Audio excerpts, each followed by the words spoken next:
Being diagnosed with cancer is tough enough, but being diagnosed with a rare cancer is often tougher. This is the Cancer Interviews podcast, and I'm your host, Bruce Morton.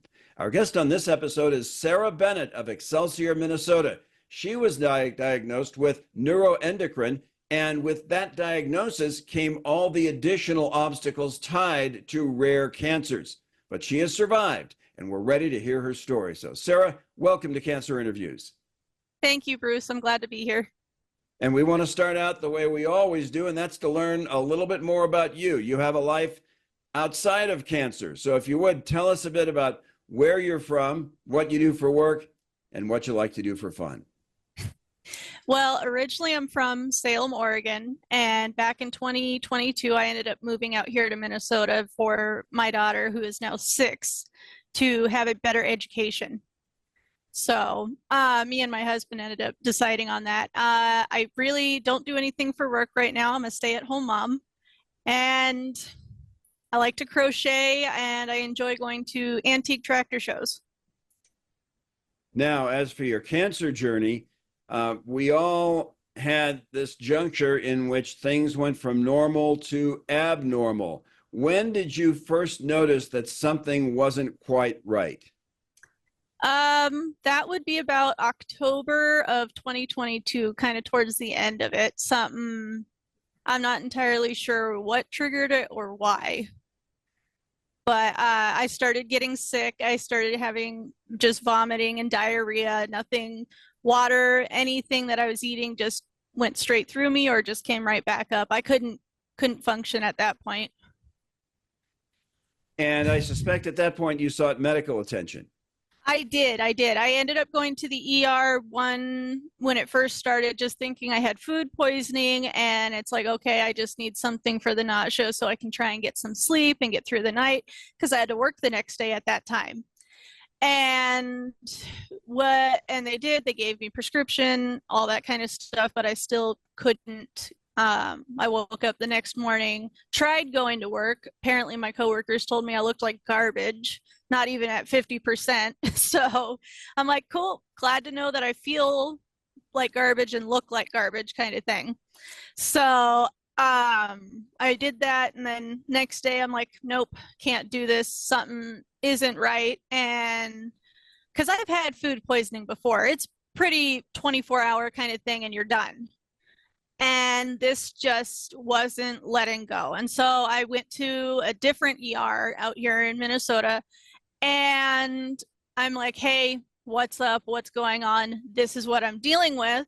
And they're like, oh, here's some more anti-nausea meds. Here, we'll give you an IV fluid. And they ran a couple blood tests. And at that point, they're like, oh, you just have a stomach bug, some gastrointestinal problems, and go home, fluids, all that kind of stuff. The usual thing they would tell you to do for when you're vomiting kind of thing. And I'm like, okay, you guys are the doctors at that point, so I'm not going to argue with you. I don't have the energy to argue with you. And I went home. Couple days went by. I went to urgent care because I was severely dehydrated at that point, still dealing with these awful stomach cramps. And again, anything I ate or drank just came right back out. I could not drink water. I couldn't drink Gatorade, no matter what it was. I couldn't even eat like applesauce or soup. It just all came right back.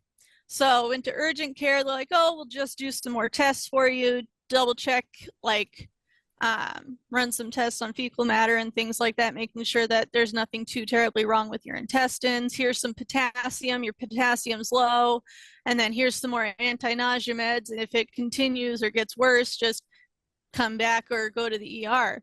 I ended up going to the ER for a third time before I finally got further tests from, oh, we're going to run blood tests, here's some anti-nausea meds and an IV, and here's an IV kind of thing. They finally did a CT scan, and that was when we found that there was a mass pushing on the duodenum, which is the beginning of the small intestine connected to the stomach, and it was right behind the pancreas. And that's where we then continue on doing like MRIs and did an endoscopy with a biopsy. And come to find out that it was cancer. It was neuroendocrine cancer. I had 12 days of vomiting and diarrhea before I finally got any answers. I have to ask, Sarah, I'm a cancer survivor. I was diagnosed with prostate cancer, and I had kind of a fair idea what was going on with that diagnosis. But I'm guessing you'd never even heard the word neuroendocrine before. How difficult was it for you to wrap your mind around that diagnosis? Well, I am used to cancer, sadly to say. My grandparents both died of two different types of cancer, one lung and one brain cancer. So cancer is a thing that I've dealt with. It wasn't new to me, but having been told, hey, this is the type of cancer you have, and I've never heard of it until that day. So it was quite a shock. It was like, I don't know how to process this. Well, I'm no doctor, but I do know that in medical terms, the term neuro pertains to one's brain. But it sounds like neuroendocrine is not tied to one's brain. Can you explain a little bit more about what that type of cancer is all about? Yep. So the neuroendocrine cells are all over in the body. They have similar traits to nerve cells as well as hormone-producing cells. And the tumors can occur anywhere in the body. So most known locations are lungs, appendix, small intestine, rectum, and then in my case, pancreas.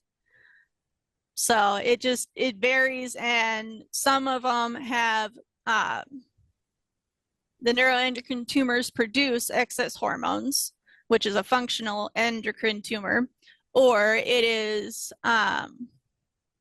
they release hormones and don't release enough to cause symptoms. And so that's a non-functional neuroendocrine tumor. By the way, we want to remind you that we're confident you'll be able to learn some tips and tools from this interview to help you through your personal cancer journey. But first, we'd like to invite you to please give us a like, leave a comment or review below, and share this story with your friends.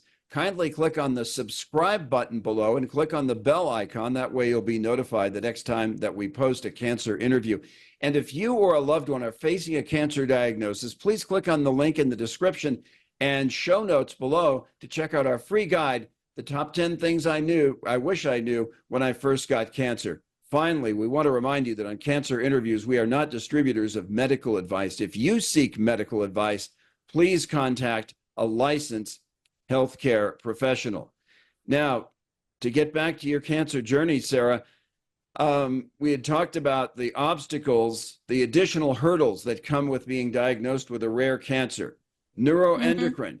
How difficult was it to find a doctor that had the expertise to treat neuroendocrine? They are when it comes to doctors, they are very limited who are specialists in this type of cancer. So with my situation, since I had only just moved out to Minnesota in May of 2022, and here we are, I get the diagnosis in November of 2022. I had only just established a part-time job, as well as getting my daughter in school, and my husband was working on getting himself established working for the post office out here. And so I didn't have insurance.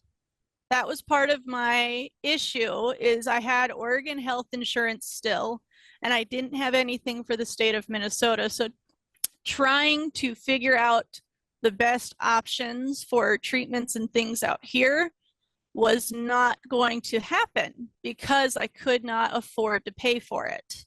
I got an oncologist out here through Health Partners, and that's like their main thing here. And so they said, hey, I'll look into finding someone out in Oregon for you and get you a referral over there. So that is what I ended up doing. My first choice would have been Mayo Clinic out here, because that's the big one out here in Minnesota. That is the one to go to. But because I didn't have insurance, I couldn't. I would have ended up having to pay like 90% of it, and I could not afford that with what was going to be happening. So they got me a referral, and I ended up out at OHSU in Portland, Oregon. And that is, for at least Oregon, the big one out there. That is their hospital, that is their school training facility, pretty much. And I ended up getting a surgical oncologist who specializes in neuroendocrine cancer, and he had a whole database of tumors that he has removed from other people down in California. So that was part of what we talked about, is if and when I end up removing the tumor, then he would go and cross match it to double check and make sure that yes, it is, the cells come from the pancreas or the cells come from somewhere else in the intestinal area, kind of thing. So I ended up having to fly out to Salem, Oregon again, where I am originally from, and go and live with my parents for a while. And so that was December of 2022. Went out for Christmas, took my daughter, all that kind of stuff, and enjoyed visiting the family and hanging out for the holiday. My mother-in-law flew out to Oregon, and in January of 2023, she came and picked up my daughter and took her back home for me so I could then continue working on getting myself and stuff figured out. And so meeting with the doctors in January and going from there.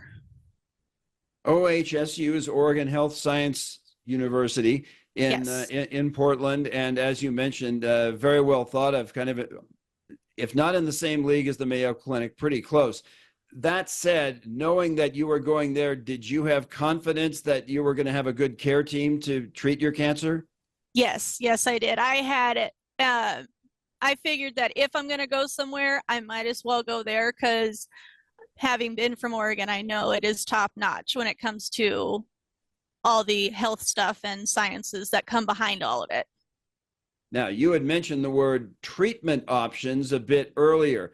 Mm-hmm. By the time you went to OHSU, I suspect that you and your care team knew a little bit more about what needed to be addressed.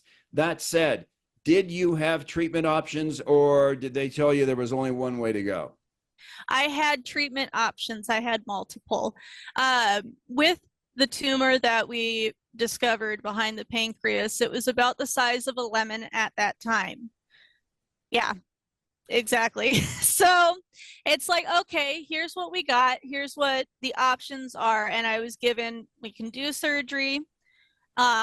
With this particular tumor and where it's at, there are some complications that come along with surgery, and that just comes with every surgery at this point, especially when it comes to a cancer surgery. There are complications. And then we talked about doing chemotherapy for a while. And for me, at least, with the type of cancer I have, they have the new pill form for chemotherapy. So I was taking 2 different types of chemotherapy in pill form for 2 weeks, and then 2 weeks off. I was not taking any medication to let the medication get through my system and go and do that. Do you remember Sarah, do you remember the name of the medication that you were taking in the pill form? I could not tell you how to pronounce it. It is one starts with a C and the other one starts with a TM, so we called it TEM, and that was about all I could do for pronunciation there. And each one probably had like 28 letters. Oh, yeah. So now you have this game plan. There was going to be surgery, or was going to be preceded by chemotherapy in pill form. Were you comfortable with that game plan? Well, we couldn't do surgery right away. They were worried about its location. And so they're like, hey, let's try and see if we can attack it with the chemotherapy and make it a little bit smaller, just for my surgeon's peace of mind. He wanted to see what we could do. And if we did the prescriptions of the chemotherapy, where he was thinking that it was mainly pancreas-based cells because of where it was located, hoping that it would help out in that case. And I said, fine. We went ahead and did that. I ended up doing 2 months of chemotherapy.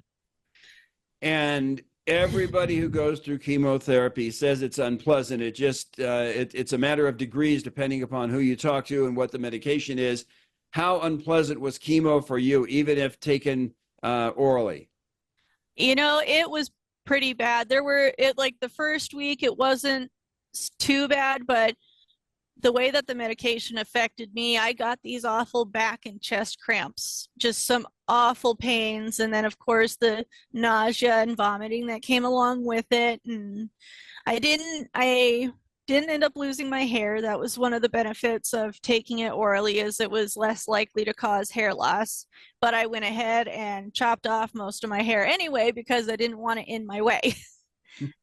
It's like I'm not going to be having to think about that when I'm thinking about other things. So, and at least with it doing orally, I was able to go back to Minnesota and spend time with my daughter and my husband for a couple weeks kind of thing while I was taking it, do a little bit of work here and there. Since I was part-time, they allowed me to come back and do what I could just to try and keep my sanity. Okay, we've heard about the chemo. How about the surgery? What was the toughest part of the surgery while it was taking place and in its aftermath? Well, I ended up after the 2 months of chemo, I told him I couldn't do this anymore. I was done with being away from my family, and I just wanted things to try and go back to normal, at whatever normal can be after getting the diagnosis kind of thing. And so in May of 2023 was when I ended up having my surgery. And the hardest part about that, I think, was just all the negative what ifs. Because due to where my tumor was, is if they were unable to dissect it from the back of the pancreas, they would have to do a Whipple procedure.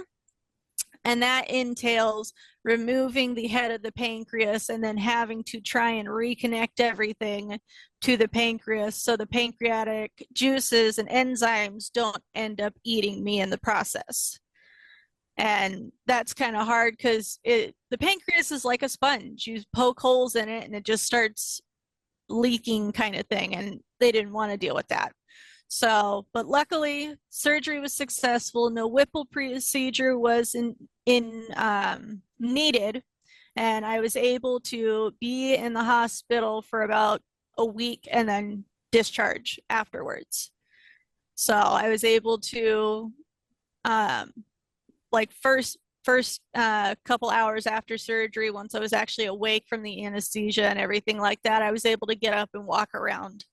And that was my goal, was just to keep moving because sitting still drives me nuts.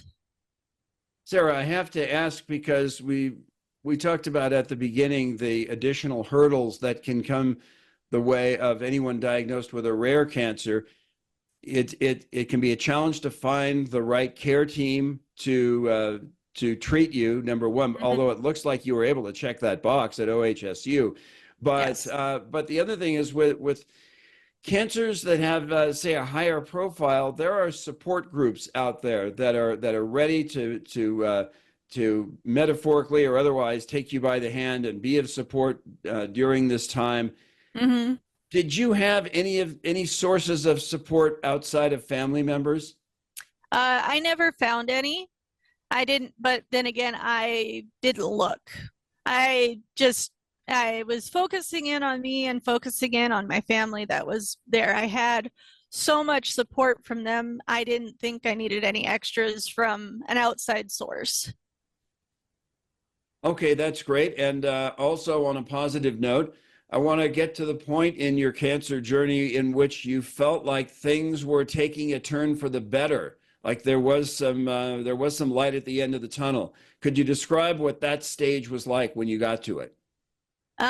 Well, pretty much it was after surgery. It's like, okay, you're discharged from the hospital. I was finally able to, um, during the recovery process, I was staying with my parents and they were taking care of me and helping out with all that kind of stuff. And I had friends and old coworkers coming and visiting me and things and helping keep my spirits up. And being able to video chat with my husband and my daughter was a huge plus. Thank God for technology. And just making it so much bearable, so much more bearable kind of thing.